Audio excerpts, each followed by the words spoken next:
तो आज 2-4 किताबों के पन्ने फाड़ने के बाद मेरा मन हुआ कि कहीं घर से निकला जाए। वैसे भी कई दिन की छुट्टियों के बाद आज सूर्य देवता वापस आए थे, तो मैंने सोचा किसी जगह पर घूम लिया जाए।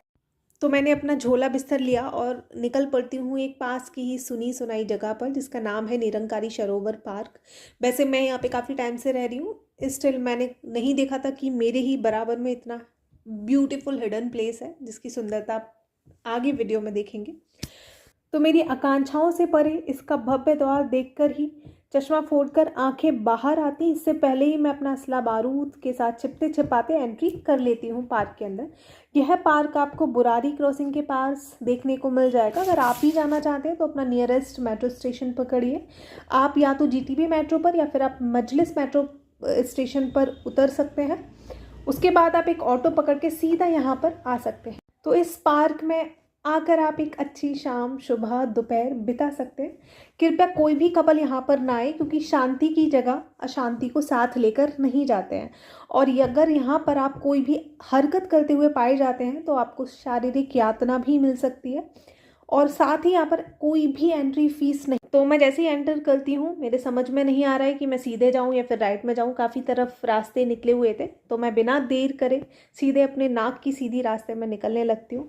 थोड़ा आगे चलते ही मुझे एक खुफिया ग्रुप दिखाई पड़ता है, जिनके होठों से अपने कान चिपकाने के बाद मुझे सुनाई दिया कि जल्द ही पाकिस्तान अपने बाप से मिलने वाला है। मुझे खुम्बी यानी कि मशरूम नुमा कुछ आकृतियां दिखाई पड़ती हैं, जिसके नीचे से होकर मैं सीधी जाती हूँ और मेरी नज़र पड़ती है एक बहुत ही सुंदर खूबसूरत कमल पे, जो काफ़ी बड़ा दिखाई दे रहा था। तो मैं सीधे उस कमल की तरफ जाती हूँ। It was looking just like a wow. तो नकली कमल के रास्ते पर ही मुझे असली कमल दिखाई पड़ते हैं। तो मेरा मन हुआ क्यों ना इनकी डंडियों को तोड़कर शाम की सब्जी का जुगाड़ कर लिया जाए। खैर, अपनी इच्छा को मैंने उखाड़ कर फेंका और मैं आगे बढ़ने लगी। मेरे दोनों तरफ पानी था और पानी के बीच में एक रास्ता बनाया गया था, जो बहुत ही ब्यूटीफुल था। तो सामने ही मुझे एक विशाल कमल दिखाई दिया और इसके चारों तरफ पानी और रास्ते बने हुए हैं, जो काफ़ी खूबसूरत लग रहे हैं। साथ ही कुछ आकृतियां बनी हुई दिखाई दे रही हैं। आप बताइए, इनको देखकर आपको क्या लगता है? मुझे लगता है कि ये बहुत चीख चीख कर आपको एकता का एक संदेश दे रहे हैं कि हम सभी को आपस में रहना चाहिए, धार्मिक एकता बना के रखनी चाहिए। हम सब आपस में क्या है, बहने बहने हैं, तो कोई भी ऐसी धार्मिक लड़ाइयाँ ना करें। एकता का संदेश साफ ही झलक रहा था। तो इस बड़े से कमल के पास चल के बड़ी बड़ी आंखों को करके जब मैंने देखा, तो मुझे नीचे दिखा कुछ डब्बे से लगे हुए थे, या तो म्यूजिक सिस्टम है। जहाँ तक मुझे लगता है कि ये शायद अपनी लाइट्स इस पर बिखेरते होंगे, जिससे इसके ऊपर जो कुछ आपको मिरर वर्क दिख रहा है वो काफ़ी ज़्यादा चमकता होगा और इसकी भव्यता को और ज़्यादा बढ़ाते होंगे। खैर, अभी मेरा मन ही हुआ था कि मैं क्यों ना अंदर घुसकर और करीब से तहकीकात करूं। खैर, मैंने अपनी इंद्रियों को काबू में करके वहाँ से 9-2-11 ना होना अनुचित समझा और फिर सीधे ही जा रही थी कि तभी मुझे असली लकड़ी की बनी हुई कुर्सी दिखाई देती है और मैं उस पर बैठ जाती हूँ।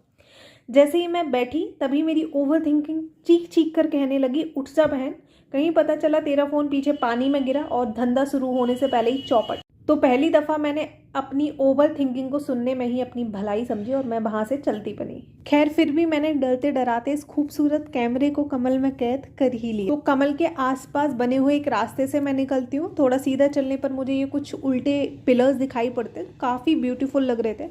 एंड साइड में आपको कुछ ये रूम्स जैसे दिखाई दे रहे हैं। एक्चुअली यहाँ पे अगर आप आते हैं तो फिर कुछ फॉर एग्जांपल कोई धार्मिक रिचुअल्स वगैरह होते होंगे उनके, तो आप यहाँ पे जूता चप्पल अपने रख सकते हैं।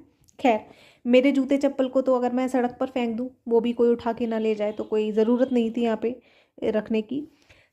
तो चारों तरफ की खूबसूरती देखते ही मेरी नज़र सीधे सामने पड़ती है और मुझे दिखाई देता है वहाँ पर कुछ भीड़ खड़ी हुई है।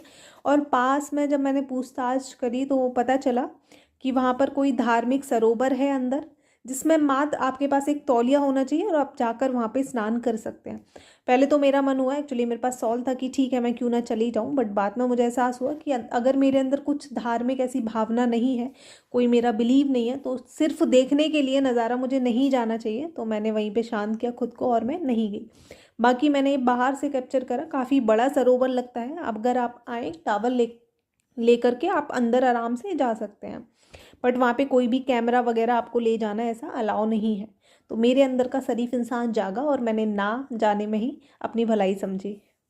तो मैं बाहर से ही उस सरोवर की खूबसूरती को निहार रही थी, तभी मेरी नज़र पड़ती एक छोटे अन्ना हज़ारे पर। पूछने पर उन्होंने अपना नाम मुझे बताया, रुद्र प्रताप सिंह। तो मैंने उनसे पूछा कि आपकी ये टोपी किसकी है? उन्होंने मुझे बताया कि कपड़े की है, जैसे कि मुझे दिखाई ही नहीं दे रहा था और मुझे प्लास्टिक की लग रही थी। खैर, मैं हूँ इतनी बेवकूफ़। बात यह है कि इसको कौन बताया बे। मैंने पार्क का पूरा चक्कर काटा। एक तरफ मुझे काफ़ी ज़्यादा शांतिनुमा माहौल मिला, जहाँ पर कोई भी रील्स नहीं बना रहा था, कोई भी अपने दिल निकाल निकाल के हाथों में नहीं लगा रहा था, ऐसी कोई भी चीज़ नहीं हो रही थी। काफ़ी शांत माहौल था। पास में काफ़ी एक मतलब आपको प्लेन दिखाई, ऊंचे पे थोड़ा सा बना हुआ है प्लेटफॉर्म, जहाँ आप क्रिकेट वगैरह खेल सकते हैं। लड़के तो जाते यही सोचेंगे, बट नहीं, उस पर चढ़ना भी हमको अलाउ नहीं था, बट वो काफ़ी खूबसूरत लग रहा था देखने में। सबसे अच्छी जो चीज़ मुझे लगी कि जगह जगह पर विश्राम करने के लिए अगर आप थक जाते हो, कुर्सियों का इंतज़ाम है। आपको पूरे प्लेटफॉर्म जो भी रास्ता बना हुआ है उस पर हर जगह पर आपको कुर्सियाँ दिखाई दे जाएंगी, बेंचेस बनी हुई हैं। शायद बनाने वालों को हिंदुस्तानी युवाओं के जोड़ों की जो दिक्कत है, समस्या, उसका अंदाज़ा बहुत अच्छे से था। अभी मुझे घूमते घूमते एक और स्नैपिया गिरोह देखने को मिल जाता है, जिसको बाप की काली कमाई को हारने और अपने पत्तों से ज़्यादा स्नैप बनाने में दिलचस्पी थी। और फिर मेरी नज़र पड़ती है इस क्यूट से ओसामा बिन लादेन पर। इसने like he was so cute, इतने क्यूटली वो खा रहा था। इसको मैं आतंकवादी कहूँगी। ये बड़े होके इसका फ्यूचर एकदम से सेट है, भाई आतंकवादी बनेगा। इतनी सारी कड़ी सिक्योरिटी थी कि कोई भी पैकेट फूड अलाउ नहीं था। बंदा फिर भी अपने खाने पीने का, चखने दारू का इंतज़ाम करके गया था और वहाँ पे मस्त अपना पैकेट फूड एंजॉय कर रहा था। और फिर ये देखो सामने गुड़िया के बाल, खबरदार खाने के नहीं है, सिर्फ देखने के लिए हैं। काफ़ी ज़्यादा मैंने घूम लिया था, पूरा पार्क देख लिया था। वैसे यहाँ पर एक कैंटीन भी है, अगर आपको भूख लगती है तो आप कैंटीन में जाके खाना खा सकते हैं। मैंने वो नहीं देखा, अनफॉर्चुनेटली मैं नहीं जा पाई उधर, टाइम हो गया था, आना भी था वापस। तो जैसे ही मैं निकल रही थी, ये हाथों में मुझे दिखाई देते हैं मोबाइल रूपी AK-47 ताने खड़े लोग। इनसे पूछो भाई मैं कहाँ से निकलूँ, कैसे निकलूँ। तस्वीरें सीधे निकल रही हैं आपके कैमरों में से। तो फिर भी मैं जान हथेली पर रख कर बचने में कामयाब हो जाती हूँ वहाँ से निकलने में। और यहाँ से निकलते ही मैं सीधा उड़कर पहुँच जाती हूँ इजिप्ट में। मेरे बैकग्राउंड को देखकर वो आपको साफ दिखाई दे रहा है। फिर बाहर निकलते टाइम मेरा मन हुआ कि क्यों ना थोड़ी सी थकान दूर कर ली जाए, और मैं इस बेंच पे बैठ जाती हूँ, थोड़ा सा कुछ इधर उधर गुनगुनाती हूँ, मैं सीधा ही बाहर हो लेती हूँ। तो बाय बाय, मिलते हैं नेक्स्ट वीडियो में।